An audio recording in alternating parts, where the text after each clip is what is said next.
Good evening, everyone. Well, with respect to insulins, in today's world, I think it's a case of more the merrier, which is nice. So we have a lot to choose from. And I'm going to take you through this presentation with a new take on insulin glargine because it is a newer glargine. In that sense, it's a biosimilar glargine. So I'm going to present some data. I'm first going to talk to you a little about basal insulin itself and then take you through the biosimilar glargine that we have today. All of us know when we think about basal insulin, initially we always used to think of glargine. So this will be the session outline about diabetes in India and insulin and diabetes management and evidence with basal insulin and what's the relevance of biosimilars in today's practice. I have a disclosure for this talk. I have received speaker fees from CIPLA for this. So diabetes in India, as you know, there is a burden of diabetes in India. Everyone knows the statistics. I don't have to go through those details. But sadly, though we have such huge numbers of diabetics, we have bad diabetes control rates in India, which is really, really worrying. And we need to do something about it. We need to examine the reasons for which we have such bad control rates. I know that globally the control rates are not really good, but we have to worry more about it because we have huge numbers of diabetics and we are talking about a huge complications burden, and that is why this becomes even more relevant. So about 70% of diabetes patients in India have an A1C more than 7%, which is really worrying. One of the main reasons for this is the delay in insulin initiation. In fact, the time required by almost half of the patients to initiate insulin after starting on 2 oral drugs is about 6 years. After 5 years of starting 2 drug therapy. So you can see all these numbers that, and it all goes to just show you how much delayed the insulin initiation is, and that is one of the prime reasons probably for the bad A1C control that we have. Insulin gets used very late in the natural history of the disease, and that is the reason that we have bad A1Cs and perhaps more complications. So I'm going to focus a little on basal insulin in diabetes management. What's the place in therapy for this? First, I will take you to type 1 diabetes.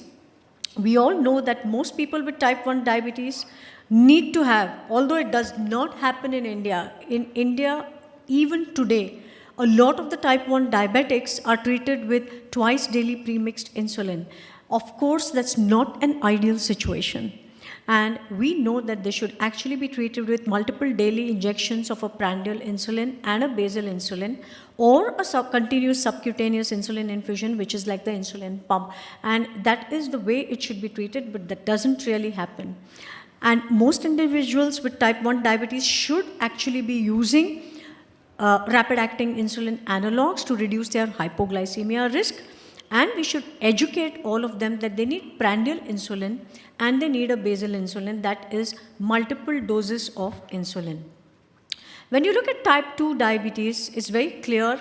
We have clear guidelines now. These are the ACE guideline, and I won't go into the details of the guidelines, but suffice it to say that basal insulin is the recommended insulin to initiate in the first place. And that is what has been recommended by the ACE guidelines, and how it is to be done is what you can see in the ACE guidelines. So basal insulin is the one that you use to initiate insulin, and that is what is being told. The intensifying to injectable therapy, this is the ADA EASD guidelines, which again tell you that the first choice of insulin for initiation is basal insulin. You initiate with basal insulin and then you may move on, titrate it upwards, and you may move on to basal plus and then basal bolus or whatever it is. But to start with, basal insulin is the recommended insulin to start with, even with the ADA. So all the guidelines basically tell you that you should be initiating with basal insulin. So we have, all of you know that the conventional basal insulin is NPH. And you know then after that we have the glargine, you have detamers, you have degludec, you have U300, you have all of these now that are there. So I'm going to focus a little on one of the earlier basal insulins, that is insulin glargine.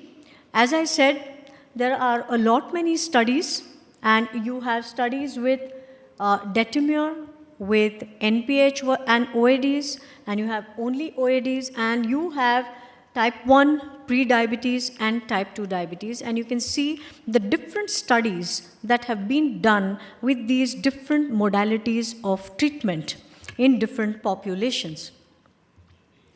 Now, insulin glargine in type 1 diabetes, that's a pediatric population, if you had to compare it with NPH, you can see here that although the A1C reduction is pretty much similar, you can see that the FPG reduction is much more with glargine than with NPH.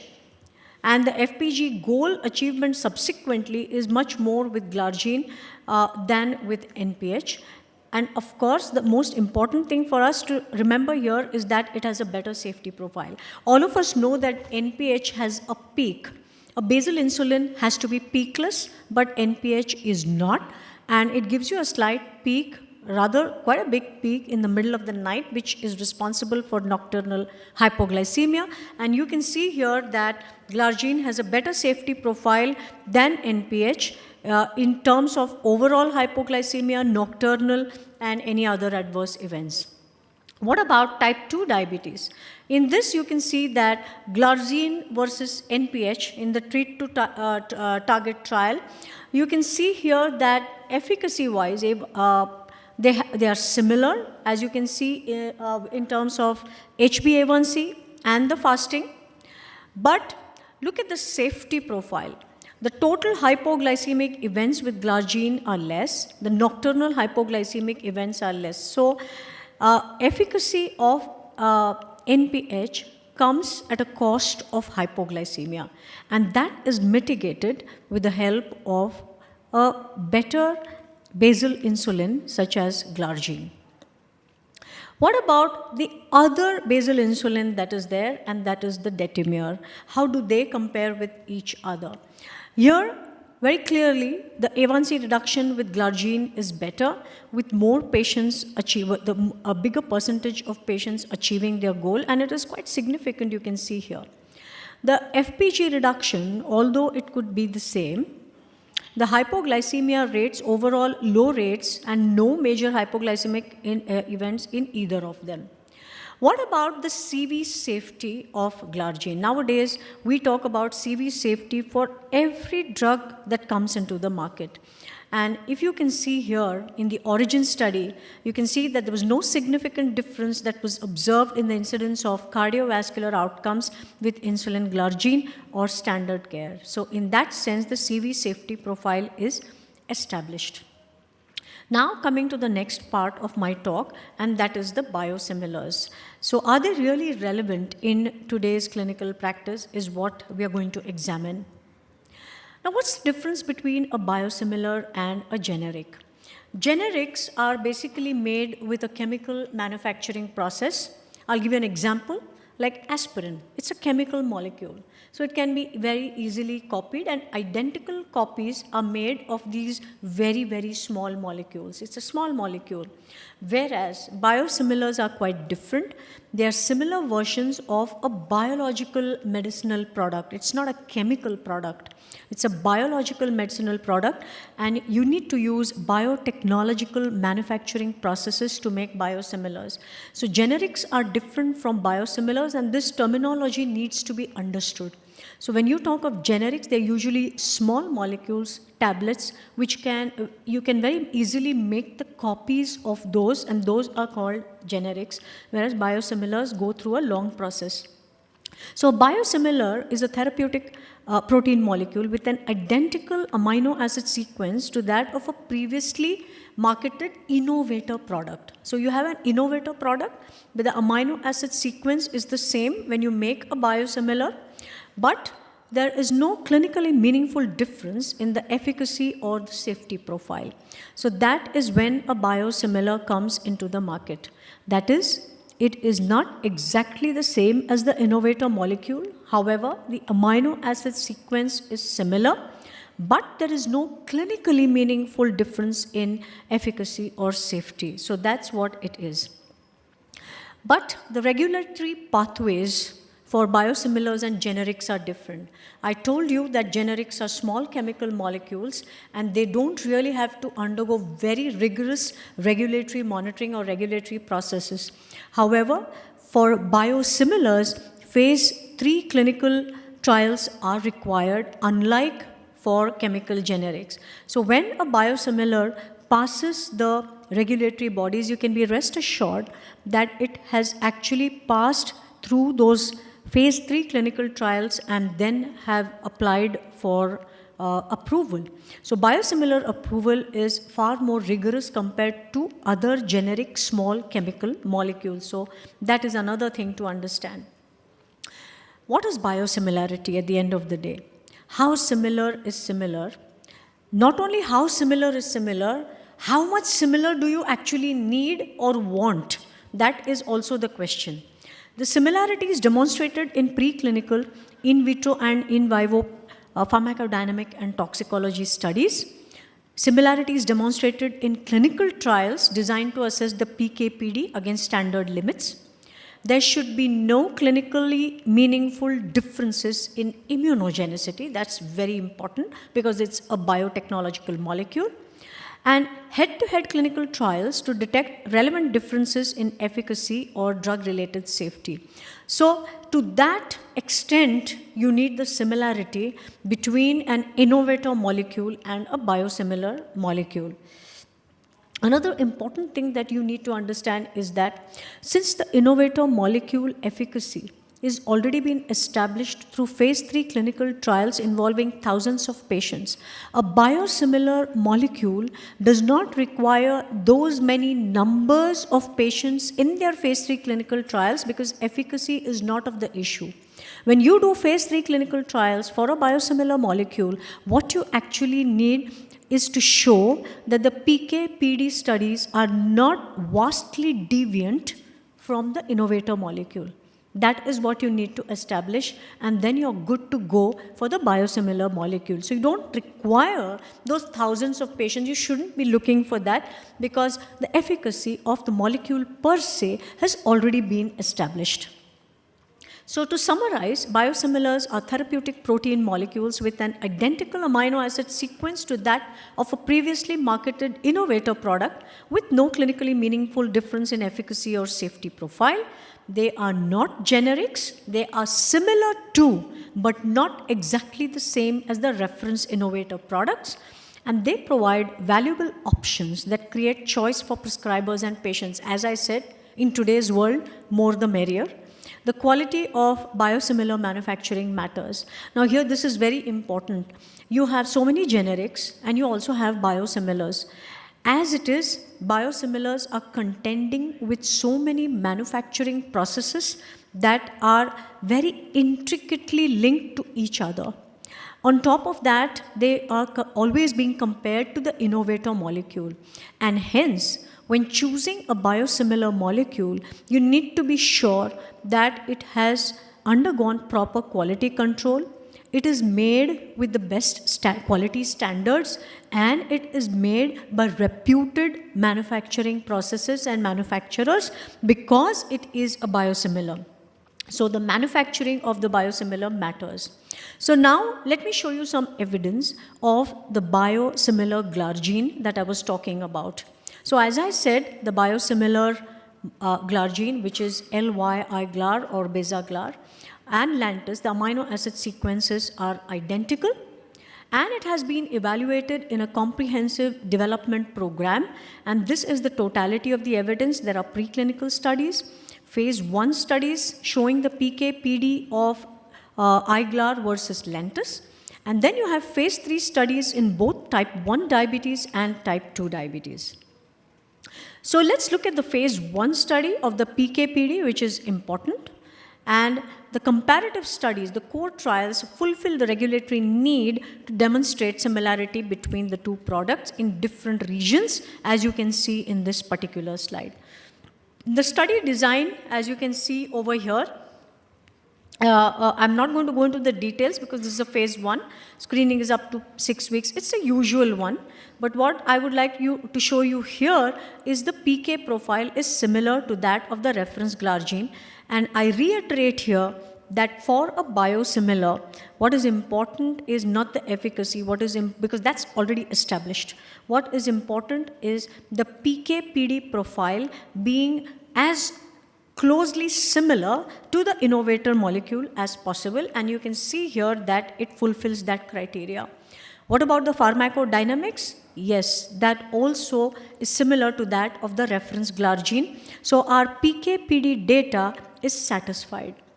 Okay, so the summary is that they are same, and these results contribute to the totality of evidence supporting similarity. Now we come to the important phase 3 studies of the iGlar versus the reference glargine. These are the phase 3 studies. Element 1 is in type 1 diabetes and element 2 is in type 2 diabetes, and you can see that both are 24-week treatment. The type 1 is an open label, whereas the type 2 is a randomized double blind. So this is in the type 1 study, and you can see that the patients are more than 18 years, type 1 diabetes for more than a year, an A1C less than 11, a BMI less than 35, and they have to have been on basal bolus for more than 1 year. And what you are comparing them to is, the bolus used here is insulin Lispro, and you are comparing iGlar, LY iGlar to the glargine or the Lantus. So the endpoints is to demonstrate basically non-inferiority. Remember that all these studies are for non-inferiority to the actual glargine as measured by change in A1C from baseline to 24 weeks when used in combination with pre-meal insulin Lispro given 3 times. And there are certain other key secondary points such as hypoglycemia, safety assessments such as allergy and immunogenicity. And if you look at the efficacy, A1C reduction is similar in both the molecules. Similar proportions of patients have achieved the A1C goal. So this is again non-inferiority to the Lantus. And evidence with in type 1 diabetes, where the total daily insulin dose and the weight change, they are both very similar in both these molecules. Safety, similar rates of hypoglycemia. Event rates are also very, very similar. So you can see that in the key points, the biosimilar and the innovator molecule are more or less comparable. Immunogenicity, proportion of patients with detectable antibodies is similar with both the molecules, and the quantitative insulin antibody titers at the study end. So all the parameters that we look at when we talk about the non-inferiority of the biosimilar insulin are kind of fulfilled. And you can see that the safety profiles of both of these are similar, and this is very important for us, and this is type 1 diabetes data. So the summary in type 1 diabetes is significant reduction in A1C that is comparable to the innovator molecule. Similar safety profile is there between the two, and similar immunogenicity profile. Lastly, we come to the evidence in type 2 diabetes, and what you can see here, again the study criteria are there for you to read, and you have, this one is a randomized double blind, and what you see here is that you have 2 arms, both of them have undergo a titration and a maintenance period, and they have oral drugs along with this comparative insulin. So the endpoints are again for non-inferiority. And when this is used in combination, as I said, with oral drugs. Again, the key secondary points are, of course, proportion of patients achieving A1C, the hypoglycemic events, and the safety assessments. As far as efficacy is concerned, you can see here the data shows that there is similar A1C reduction, similar proportion of patients achieving the A1C goal, and then the total daily insulin dose and weight change in both are the same, as you can see here in both sides of the slide. Safety, you have similar rates of hypoglycemia. Immunogenicity, again similar. Quantitative insulin antibody titers, again similar, nothing clinically significant. So what you can see here is, and again, the safety profile. So the safety profile is also very, very similar. So what I've shown you is the non-inferiority of this biosimilar glargine to the innovator molecule, telling you that this is also an option so that you can have. So A1C reduction, safety profile, immunogenicity, in every which way there is a similarity. So the overall clinical profile of this biosimilar insulin is pretty much similar to the innovator molecule, and it can be taken with mealtime insulin, can be taken in conjunction with OADs, just like in glargine. So to summarize my talk, all major global diabetes organizations recommend basal insulin as the preferred choice for insulin initiation. More about this in the panel that is coming up next. Insulin glargine is considered as the gold standard in terms of basal insulin therapy today, and hence all biosimilar insulins must be compared to the gold standard, which I have shown you some data. So therapeutic protein molecules that have an identical amino acid sequence with no clinically meaningful difference in efficacy or safety profile is what you need. As I said again, biosimilars are not generics, and they are similar to but not the same as that. Similar that is PK/PD studies, significant reduction in A1C, and a similar safety profile and comparable immunogenicity profile. So I've shown you some data for a biosimilar insulin, glargine, to the innovator molecule. And as I said earlier, biosimilar insulins need to show their PK/PD are similar, and they need to show that their safety, efficacy, immunogenicity, and all of these parameters should be non-inferior to qualify as an option to the practicing physician. Thank you very much.